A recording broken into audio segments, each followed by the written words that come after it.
कार्यक्रम के पुण्यार्चक हैं विद्या अर्ह गुरु भक्त परिवार श्री महेश साहू, गरिमा साहू, पूजा साहू, संजीव सेडाना, पुत्री अनिका सेडाना, आरती साहू, पुत्री अनायका साहू, रोली साहू, पुनीत अग्रवाल, दीपमाला साहू एवं समस्त साहू परिवार कुरवाई वाले श्री शैलेंद्र जैन श्रीमती रेखा जी की 2 जुलाई को विवाह वर्षगांठ के उपलक्ष्य में माधेश्वरी श्रीमती सुशीला देवी जी, पुत्र श्री शैलेंद्र रेखा जी, संदीप, उषा, सम्यक, सचिन, सुधांशु एवं समस्त सांगानेरिया परिवार, उदयपुर, राजस्थान। देखिएगा गुरुदेव का चिंतन क्या कहता है, सुनिएगा।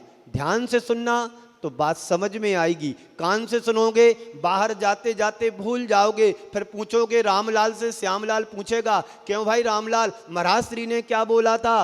अरे भाई श्यामलाल वो तो अच्छा बोला था। अरे बताओ तो सही क्या अच्छा बोला? ये तो महाराज जाने क्या बोला था, पर बोला अच्छा था। ये कहानी नहीं होना चाहिए कि रावण कौन था और राम कौन था। रावण की जय बोलने वाले भी इस संसार में हैं और रावण की जय बोलने वाले भी इस संसार में हैं। ऐसा काम नहीं, काम ऐसा हो इधर से सुनो इधर जाए, बाहर ना जाए। थोड़ा सा जीवन है, छोटी सी जिंदगी है, इस जिंदगी में संघर्ष बहुत ज़्यादा है। व्यक्ति सारी जिंदगी संघर्ष करते करते गुजार देता है, लेकिन जीत किसकी होती है? संघर्ष करने वालों की होती, हार करने वालों की नहीं है। अमेरिका और कहाँ कहाँ का युद्ध चला, अभी समाप्त नहीं हुआ है। विराम लिया क्योंकि थक गए दोनों। मिसाइलों को भी शांति मिलना चाहिए। ये संघर्ष तो संसार का है, चलता रहेगा, लेकिन हमें अपनी आत्मा और कर्मों के बीच संघर्ष को करना है। कर्मों से हारना नहीं है, जीतना है। कर्म तो मुट्ठी भर हैं। आपको पता है पारसनाथ भगवान की कहानी? विजय किसकी हुई, जीत किसकी हुई? कमट हर भाव में पराभव करता रहा, हारता रहा, और संघर्ष पारसनाथ के जीव ने किया। अंत में पारसनाथ बन गए। कमठ आज भी संसार में भटक रहा है।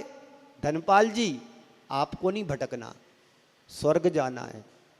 अब कौन से स्वर्ग जाओगे वो अपन वहीं एड्रेस लेंगे। चातुर्मास तो होगा, कौन सी कॉलोनी में होगा ये पता नहीं मेरे को, होगा जरूर। स्वर्ग जाएंगे, कौन से स्वर्ग में पहुंचेंगे ये पता नहीं।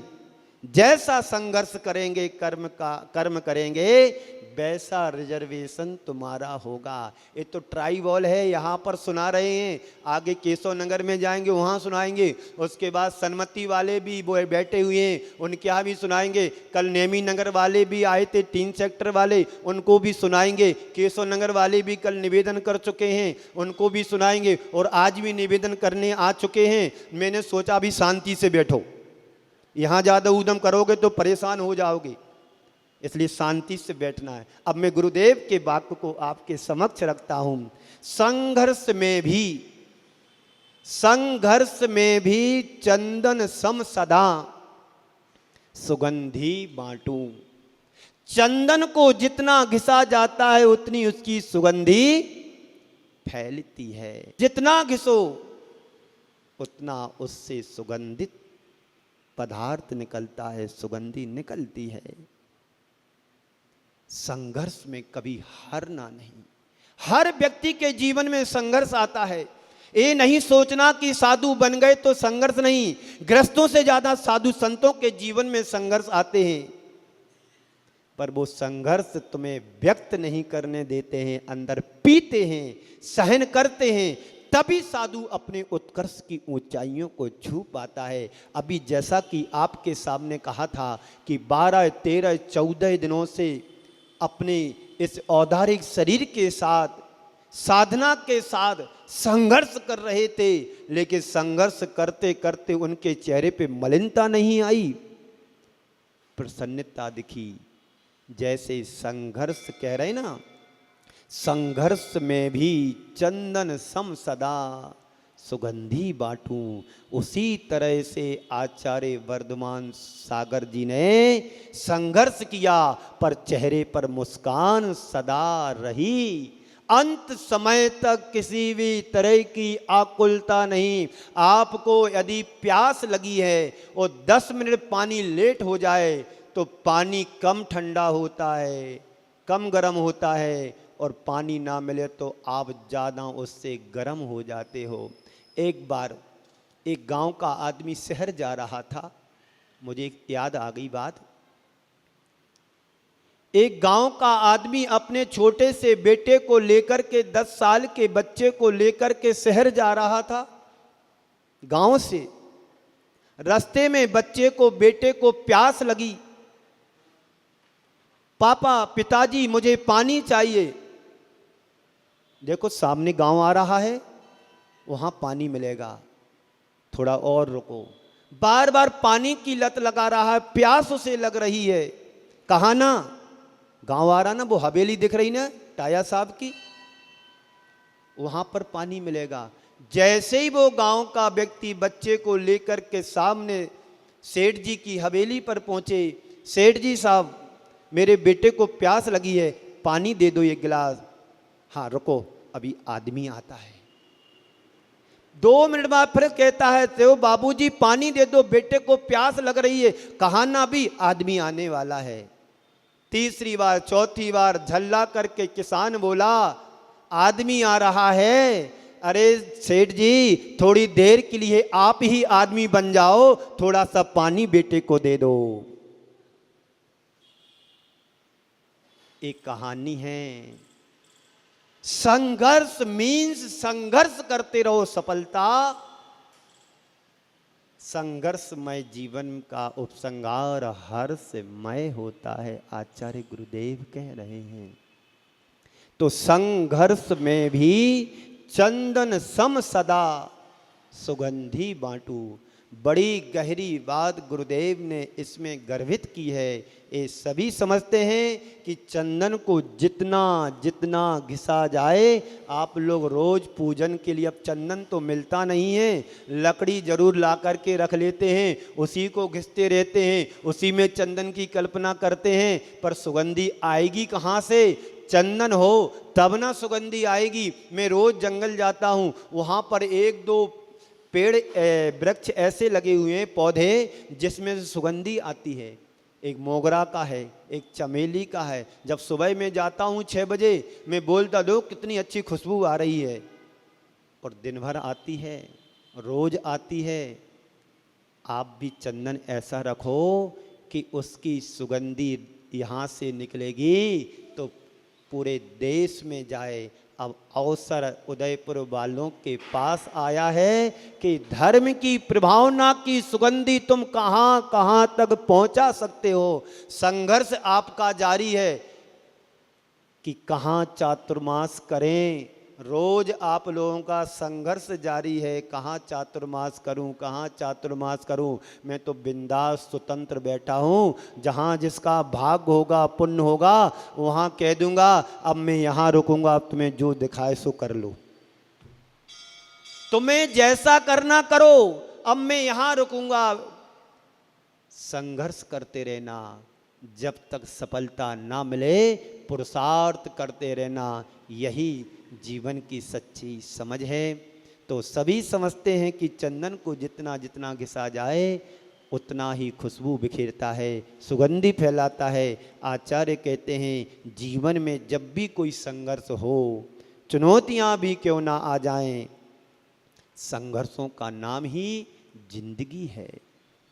लेकिन उन परिस्थितियों में भी समता रखो और समता रूपी सुगंधी को दूसरों को बांटो। आज के इस हाइकू के संदर्भ में 4 बातें तुम्हें ध्यान में रखना है। अपने लिए संघर्ष,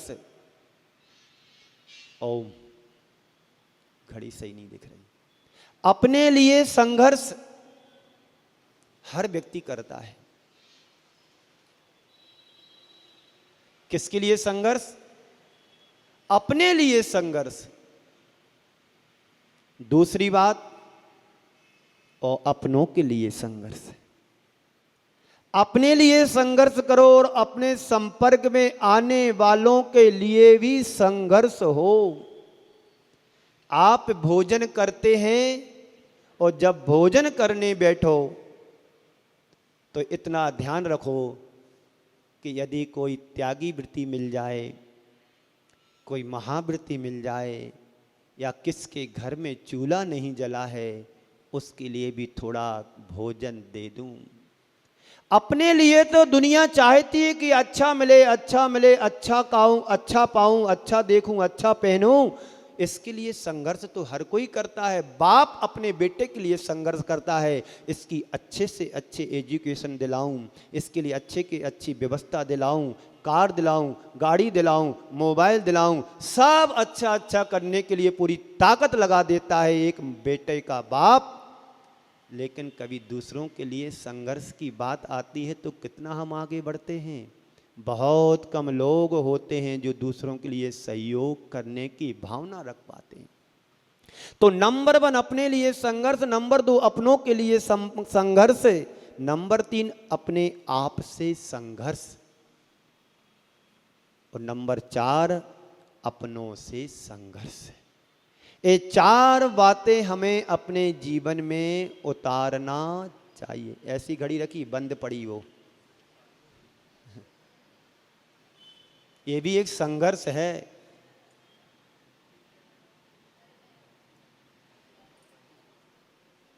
ये भी एक संघर्ष है, इसको हमें जीना है, हारना नहीं है। हार गए तो काम खत्म, कहानी खत्म। आगे चलते हैं। जितना संघर्ष उतना उत्कर्ष। अपने लिए संघर्ष सभी करते हैं, इसमें कोई बड़ी बात नहीं है। यहाँ जितने बैठे हैं सब अपने अपने लिए करते हैं, अपने परिवार के लिए करते हैं। एक छोटा बीज भी अंकुरित होने के लिए, एक छोटा बीज भी अंकुरित होने के लिए, जमीन से बाहर निकलने के लिए कितना संघर्ष करना पड़ता है उसे। बीज में यदि अंकुरित होने की क्षमता नहीं होगी तो बीज नष्ट भ्रष्ट हो जाएगा, मिट्टी में पड़ के या पत्थर पर पड़ के। फिर भी वो संघर्ष करता है। हमारे अपने जीवन से भी यही कहानी जुड़ी हुई है। निगोद काल से लेकर के आज तक सिर्फ संघर्ष ही हमारे साथ रहा। ऐसा नहीं समझना कि मेरा मनुष्य पर्याय में पहली बार जन्म हुआ। आप अनंतों बार मनुष्य भी बने हैं, अनंतों बार देव भी बने हैं, अनंतों बार त्रयंच पर्याय को भी प्राप्त किए हैं, और अनंतों बार नगद नरक निगोद की यात्रा भी की है। सिर्फ संघर्ष हमारा जारी है, और संघर्ष के साथ आश्रय भी जारी है। इसका मतलब क्या हुआ? 24 आवर्स रनिंग 7 कर्मों का आश्रय चल रहा है, और जिस समय आयु कर्म बंधेगा उस समय 8 कर्म आपके बंद रहे। ये संघर्ष तुम्हारे साथ चल रहा है। चाहे निगोद में रहो, जीव कहीं भी रहेगा, संघर्ष जारी है, आश्रय जारी है। इस आश्रय जारी को रोकने का उपाय कभी सोचा? कभी उपाय सोचा? महाराज सोचते तो बहुत कुछ हैं, बस यही नहीं होता है, बाकी सब कुछ हो रहा है। काम किसी के रुकते नहीं है। ये पूछा जाए क्यों मंदिर नहीं जाते? टाइम नहीं मिलता है। क्यों प्रवचन सुनने नहीं जाते हो? मरासरी बच्चों को स्कूल छोड़ने जाना पड़ता है। उनकी श्रीमती से पूछो क्यों प्रवचन सुनने के लिए नहीं आते, मंदिर नहीं आते समय पे? मरासरी बच्चे को तैयार करना पड़ता है, टिफिन बनाना पड़ता है। नहीं आने वाले को एक बहाना पर्याप्त है, और काम करने वालों के लिए 100 बहाने कुछ भी नहीं है। जन्म से लेकर मरण तक कर रहा संघर्ष है। जन्म से लेकर मरण तक कर रहा संघर्ष है। संघर्ष के ही हाथों संघर्ष छोड़ता है सब कुछ है। जन्म से लेकर मरण तक कर रहा संघर्ष है। संघर्ष के ही हाथों सब कुछ छोड़ता है आदमी, छोड़ता है आदमी। तो निगोद काल से लेकर के आज तक सिर्फ व्यक्ति चुनौतियों को झेल रहा है, आपदाओं से जूझ रहा है, परेशानियों के साथ जी रहा है। जितने भी यहाँ बैठे हैं कोई भी सुखी नहीं है। कोई धन दुखी, कोई तन दुखी, कोई तन दुखी, कोई धन दुखी, थोड़े थोड़े सब दुखी। कोई धन दुखी, कोई तन दुखी, धन बिन रहे उदास, और थोड़े थोड़े सब दुखी, सुखी राम का दास। जो भगवान की भक्ति कर रहा है, जो भगवान की सेवा में लगा है, जो प्रभु का गुणगान कर रहा है, वही सुखी है। एक व्यक्ति के पास एक मित्र मिलने के लिए गया। अपने मित्र के पास मित्र मिलने के लिए गया। बहुत दिनों बाद मित्र मिलने के लिए गया।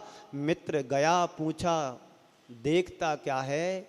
उसका पति खाना तैयार कर रहा था। मित्र ने पूछा, क्यों, घर में और कोई नहीं है? बोले, हाँ मेरी पत्नी है, वो पीछे वाले कमरे में बीमार पड़ी है। कब से? बोले 6 साल से बीमार पड़ी है। अटैक आया था, पैरालिसिस हो गया था, कोशिश बहुत की, दवाई बहुत कराया, लेकिन वो उठ नहीं पाई। बिस्तर पकड़ा तो पकड़ करके रह गई। अच्छा, तो पूरा काम तुम ही करते हो, खाना तुम ही बनाते हो? हाँ खाना बनाता हूँ, पूरा काम मुझे करना पड़ता है, पत्नी का भी करता। अच्छा, घर में और कोई नहीं है? इस संघर्ष की कहानी है। घर में और कोई नहीं है? हाँ मेरा 1-2 बेटे और हैं। एक बेटा पढ़ाई कर रहा है, वो अलग कमरे में है। छोटा वाला, बड़ा वाला बेटा कहाँ है? बोले वो आवारा है। क्या है? आवारा है, बाहर घूम रहा होगा। अभी 11-12 बजे आएगा, खाना खाएगा, फिर चला जाएगा। पर मुझे इस बात का सुकून है, इस बात की खुशी है, पत्नी बीमार है लेकिन परेशान नहीं करती। छोटा बेटा पढ़ाई कर रहा है, मैं उसकी व्यवस्था बना देता हूँ। और बड़ा वाला बेटा है, आवारा जरूर है पर किसी के साथ गलत नहीं करता है, चिल्लाता नहीं है, गालियाँ नहीं देता है, आता है, खाना खा के चला जाता है, घूमता रहता है, रात को 9-10 बजे आता है, सो जाता है। इस बात का मुझे सुकून है। इस कार्यक्रम के पुण्यार्जक थे विद्या अरह गुरु भक्त परिवार श्री महेश साहू, गरिमा साहू, पूजा साहू, संजीव सेडाना, पुत्री अनिका सेडाना, आरती साहू, पुत्री अनायका साहू, रोली साहू, पुनीत अग्रवाल, दीपमाला साहू एवं समस्त साहू परिवार, कुरवाई वाले श्री शैलेंद्र जैन श्रीमती रेखा जी की 2 जुलाई को विवाह वर्षगांठ के उपलक्ष्य में माधेश्वरी श्रीमती सुशीला देवी जी, पुत्र श्री शैलेंद्र रेखा जी, संदीप उषा, सम्यक, सचिन, सुधांशु एवं समस्त सांगानेरिया परिवार, उदयपुर राजस्थान।